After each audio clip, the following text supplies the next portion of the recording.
This month I still haven't heard back about my PhD, but I have been playing a lot of Splatoon 3 and Xenoblade Chronicles 3, so let's talk about that instead. For some reason, every single time I start my podcast, like just before my mouth gets really dry, and it doesn't seem to matter like how much I've actually been drinking throughout the day, like how hydrated I am. My mouth always goes just incredibly dry before I start my podcast. The issue with that is that it literally just sounds bad. Like I end up like clicking through words and stuff, and it's because my mouth is dry. But there doesn't seem to be anything I can do about that, and I don't really get why. It's really annoying. Before I get into what I've actually been doing, there was the Sony and Nintendo showcase things last week. I thought they were both really good. I'm always like a bit confused by them. People always seem upset no matter what happens during them. I've never really understood why. I think I've talked about this before, but they're shows for games, and games get announced. What is there to be upset about? Like, okay, not always it's games you particularly are interested in, but it's always exactly what it's supposed to be. This isn't to say that, like, they can't be boring or whatever. Sometimes they're poorly paced and not very interesting, like, I get that. But it's always, like, the weird complaints about, like, oh, the game I wanted didn't get announced, and it's like, okay, and, like, what do you expect from me? Am I supposed to care about that? Because I really don't. Like, games I want didn't get announced either. But other games did get announced, and I think they're cool. And other people think they're cool. It's just not always going to be someone for you. Which, like, yeah. Like, that's just how it works. There were a hell of a lot of farming sims, though. I like farming sims. But there were a hell of a lot of farming sims. Like, everything looked good, but there was, like, I don't think there was anything that particularly stood out to me. Like, obviously there was Zelda, but, like, I'm going to get that either way. And I didn't particularly like the last one, so there's no guarantee I'll even like this one, but I'm going to get it either way. The name's fine. Oh, actually, that's one thing. I think it's really fucking stupid that they didn't live stream it here. Like, it's just dumb. Like, they are aware how the internet works, aren't they? Where I could just watch the live stream from a different country. Like, the American live stream is still in English. I can still just watch that. It's just kind of pointless. Besides that, though, I enjoyed both of them. I thought they were both really good. There was other stuff at the same time, I guess because it's like TGS at the moment, but I've not really paid much attention to anything else. I've seen like bits here and there, but it's weird, not having E3 this year has kind of put me off all of this. Like, I've still not caught up on all the other game shows and stuff. Like the ones I said I was going to watch months ago. I still just haven't. And it's not even like I don't care, I just never get the urge to actually sit down and watch them. What I have been sitting down and doing, though, is playing a lot of Splatoon 3. I really like playing Splatoon 3, but I'm also really bad at it, so it doesn't always go great for me. I think I lost my first 10 matches in a row. Eventually I got to the point where I was 13 losses and 3 wins. I think I win about half the matches I play now. It's just that I tend to lose a lot in a row, and then win a couple in a row, and then lose a lot in a row.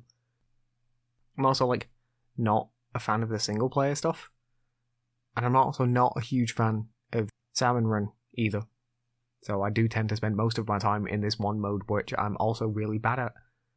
I didn't play the single player for 1 at all. I did play the single player for 2, but I didn't do the expansion for it, so I'm not like hugely invested in the story stuff at all anyway, and I also just don't really like the single player stuff. For one of the things is like I end up finding like a weapon I like and using that a lot. And that's one of the reasons why I don't like the single player as much, is that it kind of forces you to use a different weapon all the time, based on what it thinks is best for the situation, I suppose. It's like, yeah, that's great, but I'd actually rather just use the dualies all the time. They've been my favourite weapon since they were introduced, and they're my favourite weapon in this as well. I do still wish it would actually let me change your loadout. I have actually swapped to different dualies now. I was using some dualies for a while where it had the Booyah Bomb, which I kind of like. But, I don't know what it's called, like your secondary weapon thing was like, I can't remember what it was called. I'm not like super big into Splatoon, I just kind of like playing. It was like a paint sprayer, but it just sprayed in a horizontal line across the floor in one place. And I was like, oh, like I never found it all that useful. Like, honestly, I don't find any of the sub-weapons all that useful, except for the actual bombs, and I think there's a triple bomb one as well, isn't there? Those are really good. And my favourite, I don't know, it's an ultimate, isn't it? But my favourite ultimate is the one which was lots of bombs, where you just throw bombs constantly. That one's really good. But it doesn't let you just choose the ones you want. You have to go with whatever loadout they've pre-built, which is always just kind of annoying. But part of me understands why they do it, but I also don't like it, because it just constantly means I can't actually play the way I want to play. I have to play the best with whatever I'm given. So I'll keep just playing a couple of matches a day, but I don't know how long my interest is going to be held by it. I mean, I kind of like it. First, Splatfest is on at the moment, or going to be on. Like, I don't really pay attention to the dates. I had to choose my team, and I chose Big Man, because he's a big Ray, and that's cool. Like, I think if I was judging it based on the actual stuff, I would probably actually have taken Tools with me, but he's a big Ray, so I'm going to choose the big Ray. Like, I don't really actually think there's much choice there. I do find it kind of weird, just while we're talking about the dualies, I find it kind of weird how often in games I end up going with dual wielding options. And it's not all games, and it's not a conscious decision at all, but in a lot of games where I have dual options, I end up enjoying that the most and sticking with that. Like, I did it in this, and I obviously do it in Monster Hunter. But even in Overwatch, I chose Tracer, and she's got 2 guns. What little I played of Dauntless was the chain, what are they called, chain blades or something? It's 2 weapons, and it's dual wielding again. I just like dual wielding. Dual wielding and movement mechanics are like my 2 things that I base a lot of my decisions around. That's actually why I bought Overwatch. I spoke about this, I think I've spoken about this. Maybe I've not. I'm hardly a fan of Overwatch, and I've also not played it, I think, in about 5 years, but I bought Overwatch just because I really enjoyed playing Tracer in the beta, and then the only character I played was Tracer. I think I've got about 300 matches, and about 290 of those are with Tracer. I just like her movement mechanics. I seem to choose games based on movement mechanics a lot. It's also one of the reasons why I like Neon White. Another game I've been playing a lot of, but not anymore, is Xenoblade Chronicles 3, because I finally finished it last night. It took me 118 hours in the end, and I did everything except for the super bosses. I know other people who've spent even longer in it, and I'm not totally sure why. Maybe they're just playing on the hardest difficulty or something. That would kind of make sense. It took me, like I say, about 118, 120 hours. It was 117 something. And I did, almost everything. I didn't do the super bosses, like I said, but there is that new hero coming out soon, and I've already paid for the expansion pass because I know I'm going to buy it at some point anyway. So when she comes out, I might do those then. I also think she looks utterly fucking hideous. Like, it's a skeleton, but with a human face, and it looks hideous. My wife thinks it looks fine, but I think it's disgusting. Like, if it was just a skeleton, I'd be fine. And if it was a human, it'd be fine, obviously. But it's the fact that, you can see all the vertebrae and everything, and then it's just a normal head on top. I think it's awful. I'm actually not excited for this character to come out because of how bad I think they look. It's not really a complaint I've seen other people make, so maybe I'm just, the odd one out here, but I think it's fucking disgusting. And not in a sort of, I'm not, creeped out by it. I just think it looks bad. I just think it looks really fucking bad. Anyway, as for the actual game. It took me a while to get into it. It wasn't until I actually became Ouroboros and the story actually started going that I actually wanted to play it. Up until that point, I was kind of forcing myself to play it. Mostly because I felt kind of bad for buying it. Because of how disinterested I was right at the start. And I was like, well, I'm surely going to get into it. And I've played all the others, so I want to do it. So I forced myself to get to it. And then by the time I got to that point, I was like, yeah, okay. And then I was into it. I will say, though, that I don't know for sure where it ranks. It's definitely not my favourite. My favourite one continues to be X, which I know lots of people disagree with me on, but I also don't care. I think that game's great. I also love the music in it, despite how bad it is. The Noctilum Day theme is just one of my favourite pieces of game music, without doubt. I'm not big on video game music. It's not to say it's bad. It's just I know people who listen to soundtracks and stuff, and I'm not that sort of person. But that one song especially is one of my favourite songs in all of video games, and is one of the few that I will actually listen to quite regularly. I bring it up a lot. I do also think that Hiroyuki Sawano is my favourite composer overall. I enjoy just about anything that they do music to, generally because of the music. Like, I listen to El No Zero is fine, but the music's fucking great. I feel that way about a lot of their music. Yeah, no, I totally forgot why I was talking about music then. So, I don't know where it ranks. I know X is still my favourite. I think it's probably third. Probably like my third favourite. I can't rank everything completely because I've still not done the Torna DLC. It is now the only piece of Xenoblade stuff that I haven't done. So I really need to. But I can't remember if I beat Xenoblade Chronicles 2 just after it came out or not. Feel like I did. But I also feel like I didn't, and that's why I didn't play Torna. Either way, I didn't play Torna. Honestly, I own it, I just never got around to playing it, and now, the only time I ever think about playing it is when a new Xenoblade's about to come out. Like, I finished 2, then didn't play it, and then they announced that they were doing the remake for Xenoblade Chronicles, and I was like, oh, I should do Torna. And I was like, oh, well, I don't want to burn myself out on Xenoblade stuff just before Xenoblade comes out again. And then, so I didn't do it. And then played a load of Xenoblade, so I wasn't in the mood. And then they announced Xenoblade Chronicles 3, and I was like, oh, I should do Torna. And then I was like, well, I don't want to burn myself out before a Xenoblade comes out. I will say that 3 is definitely better than Future Connected. Future Connected is fine, but I'm not into it. It was just kind of boring. Also, I really hate the Nopon, except in 3. So the fact that Future Connected is like all about the Nopon really put me off. Like, I thought it was fine, but it feels like cut content, which apparently it was. It's totally okay, but I don't think anyone would miss out at all by not playing that. I like 1 and 2 probably about the same, but that kind of also means that I'm not sure where I'd put 3. Because putting 3 second from the bottom sounds bad, but at the same time there's only like 5 things to talk about, so somewhat's got to be down there. I'll probably make an actual decision after I've done Torna, which I would like to do soon. Just going back to music real quickly.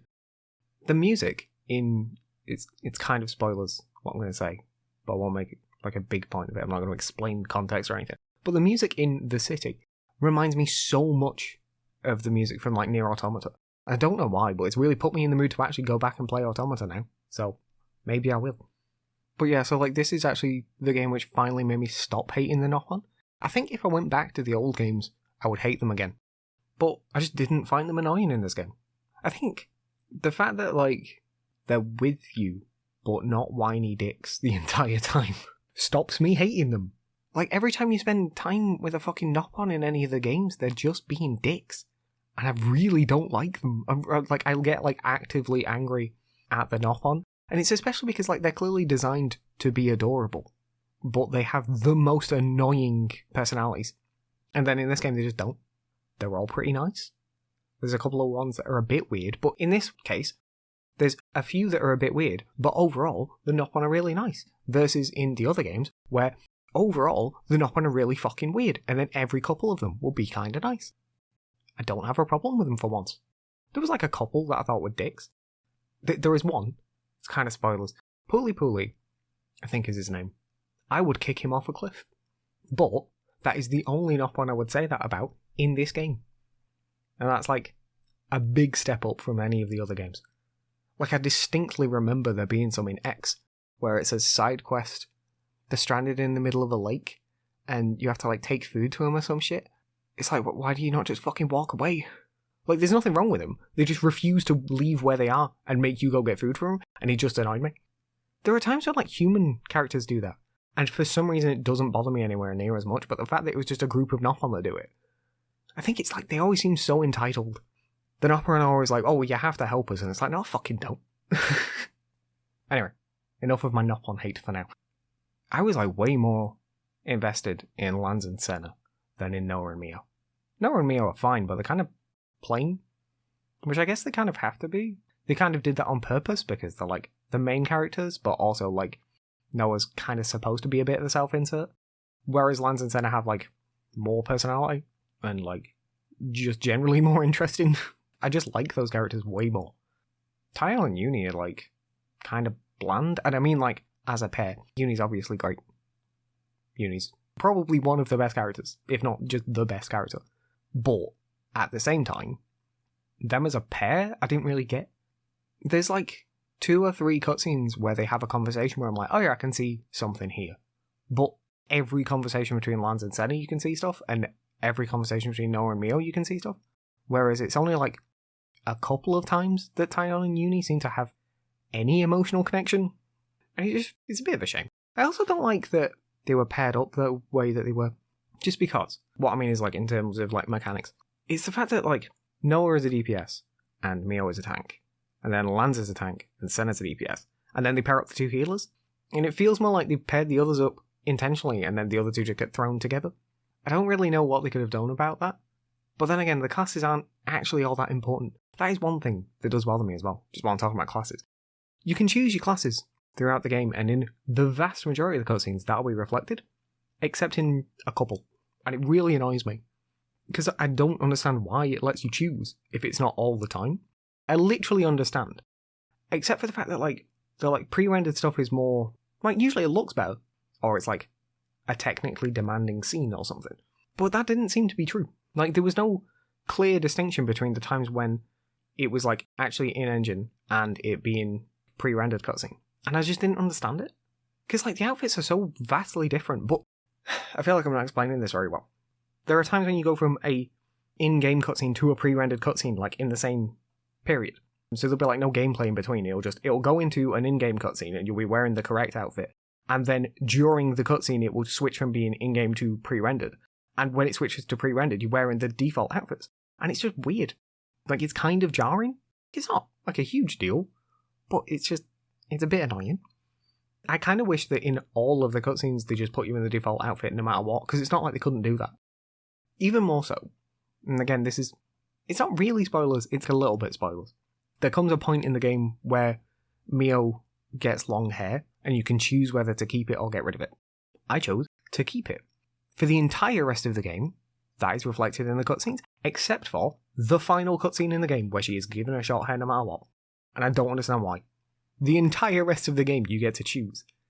And it gets reflected in all of the cutscenes, even the pre-rendered ones, like I was talking about a second ago. Even in the pre-rendered ones, she has long hair. And then in the final cutscene for the game, she has short hair again. I don't understand why. It's just weird. It's the sort of, like, tiny things like that. Which, like, when you're talking about it, it sounds like nothing. But when you're watching it, you're just like, oh, this is a bit odd. Like, this just isn't quite right.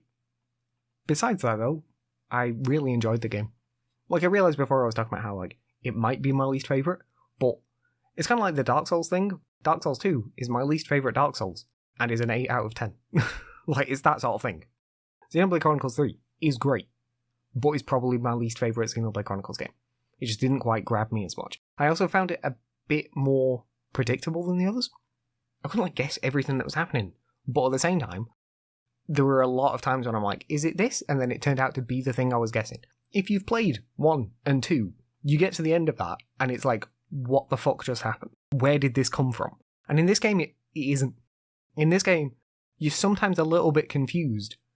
It's very early on in the game when you get shown a theatre, and you're like, why the fuck is there a theatre here? But it's more like there are very specific things that are a bit confusing.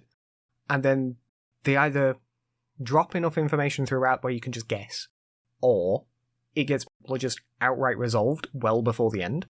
And maybe that's better storytelling in that they're not dropping massively confusing bits of information on you right at the end, but that's kind of what I want from a Xenoblade game.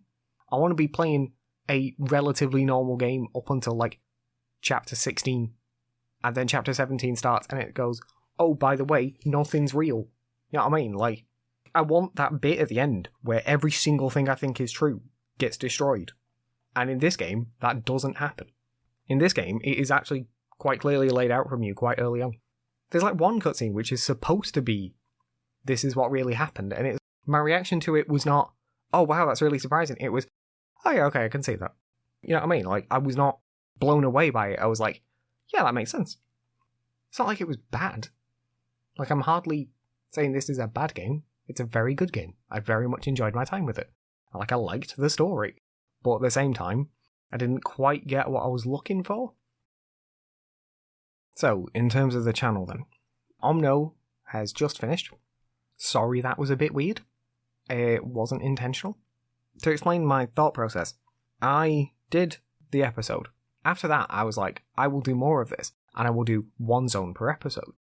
The first episode was like 25 minutes long, which is about normal. The second one was like 20, and that's about normal. And then they just kept getting progressively shorter and shorter until one of them took me literally 5 minutes. And I was like, oh. But by that point, I'd already like done everything as one.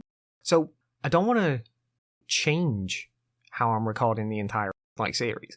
Especially because like I try and plan out how long a series are going to take me. So I wanted this one to be 10 episodes because that would take me up to exactly when it did. I prefer to end at the end of a week. I don't like it when I've got an LP that ends earlier in a week because that always just feels a bit off. So I knew if I could get 10 episodes, that would end exactly when it should have. So I think it was like episode 7 or episode 8 is like the shortest one. And honestly, it just feels kind of bad. Like, I don't like that. But at the same time, I didn't want to like package it in with something else and then like ruin my plan. And I think the last episode's the worst for it, in that there is like maybe 5 minutes of gameplay. If I had known that episode 9 was going to end where it did, I would have cut episode 9 earlier. There's a bit in episode 9 where I take a flight and land somewhere, and I thought it was literally just going to be get to the top of the tower and it takes you to a new zone, and it turns out it was get to the top of the tower and get to the end of the game. And I didn't realise that. So I got to the top of the tower, which took way longer than it should have. There's a bit in that where I do the same thing over and over again for about 3 or 4 minutes. I can promise you, I did nothing different. Basically, you're like floating over a chasm, essentially. I did nothing different any time. And yet, one time it worked, and the 9 times prior, it didn't. This isn't a matter of like, I was touching the controller. I was basically holding a single button on the controller. And it worked once, and failed every other time. And it then happened again, like 2 sections back to back where it required the same thing of me. I have no understanding what the game wanted from me there. I don't feel like I did anything wrong. I did exactly what the game had taught me to do, and yet it just didn't work consistently. But anyway, that's kind of beside the point. I expected that to get me to a new zone, and it turns out it didn't. I would have cut it differently if I'd known that, but by that point the flow didn't feel right, so I just ended up having to leave it as it was. So episode 10 is the worst because it's literally about 30 seconds to a minute of gameplay, and the rest of it is credits. It's not great. I feel kind of bad about that, but there wasn't really much I could do. This also means I need to do a new LP. I have no idea what. I'm kind of tempted to do a Yakuza game. Usually I do one a year, don't I? I say usually, it's happened twice. That was my plan. But they've announced that Ishin's getting a remake next year, so I'm going to want to do that on release probably. If I want to do that on release, that means that would come out probably during my Kiwami 2 LP, so maybe I could do my Kiwami 2 LP just this year, like as well, and that would be okay. But part of me also doesn't, because that like messes with my plan. Like, I don't know, but I've got like a week to choose. Monster Hunter Rise is going to carry on. I've kind of gotten to the point where I'm just not really enjoying it anymore. Like, it feels bad, like I still like the game, but there comes a time in the Monster Hunter games where it goes from dying 3 times, meaning to restart the fight, to making 3 mistakes, means you restart the fight. And I realise at first that sounds the same, but it's very much not. If I die 90% of the time, that is my fault. Like, I made a bad decision somewhere.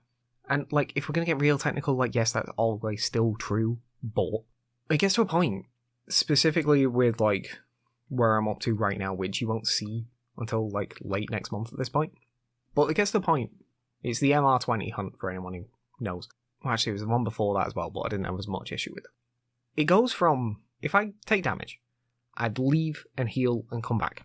If I leave and don't heal and come back and die, that is literally just my fault. I made the wrong decision there.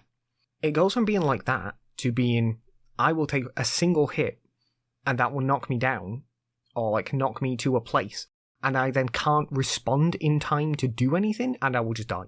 There's quite a few things where, from full health now, 2 hits is enough to kill you, but the monsters all have strings, which go too quickly to respond to if you get hit in the wrong place of it.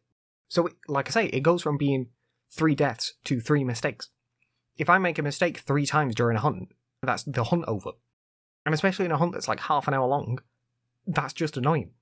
I very much do not enjoy this. This happens consistently. It happened in World as well. That was one of the reasons why I didn't do tempered ones that much. I also just didn't really find them interesting. I don't find it interesting fighting a monster just with more health. It's the same monster, but with more health. And it does more damage. And that's it. Sometimes they'll add new attacks in. And it's like, okay, that's cool. But it's really the whole more health and more damage thing that I just don't find interesting. It's like, oh yeah, great, the hunt just takes longer now. That's not interesting. Making the hunt more challenging should be stuff like adding new attacks in. Like new stuff. Versus just lengthening the old stuff. Lengthening the old stuff isn't interesting. And puts more... There's like a term for it. It's like more load on the player to not fuck up. And that's kind of my thing. Like, I like things that are quick. Like, I like quick hunts. There's nothing wrong with, like, a long hunt. But the longer a hunt goes, the more chances you have to make mistakes. And when it gets to this point in the game, the mistakes are punished so heavily. I don't know. Does it de-incentivize taking risk, or does it just make me not want to play? It just stops me enjoying it as much. Because I don't even feel like I'm particularly risky. Like, I actually heal a lot.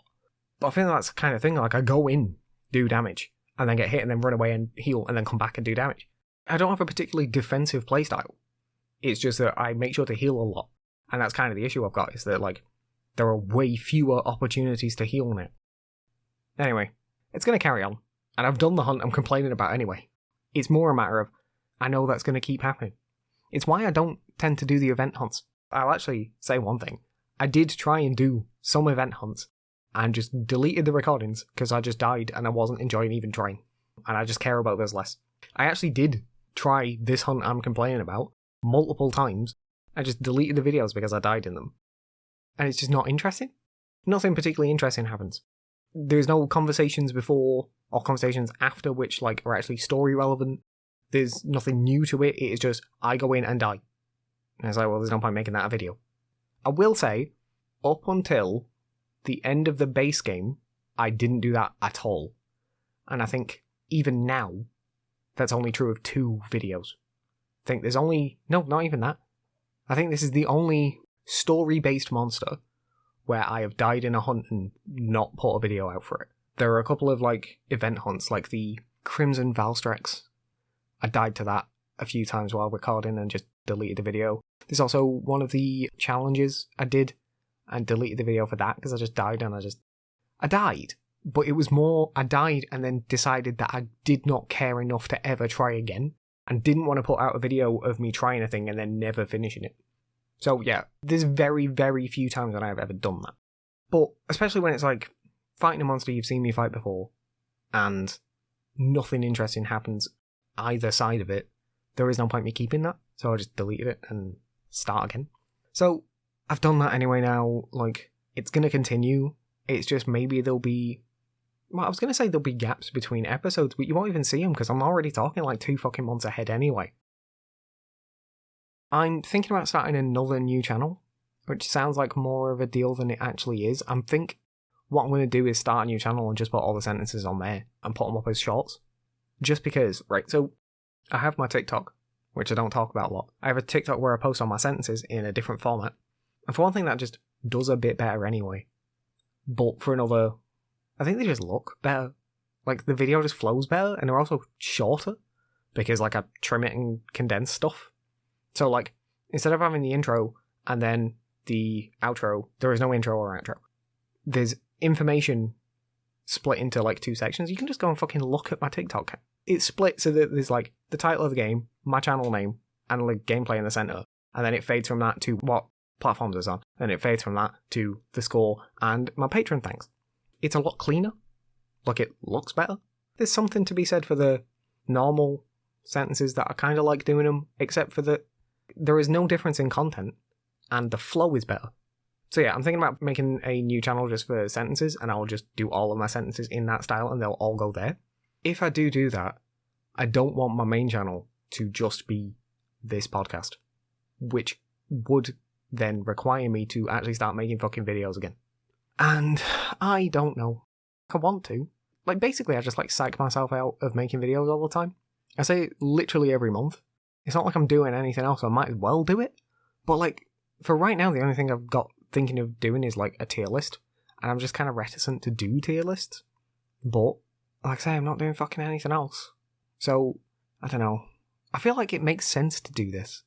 But also, like, especially if I do my PhD, maybe I'll have less time. But right now I don't know if I'm doing that, because I still not fucking heard back anything.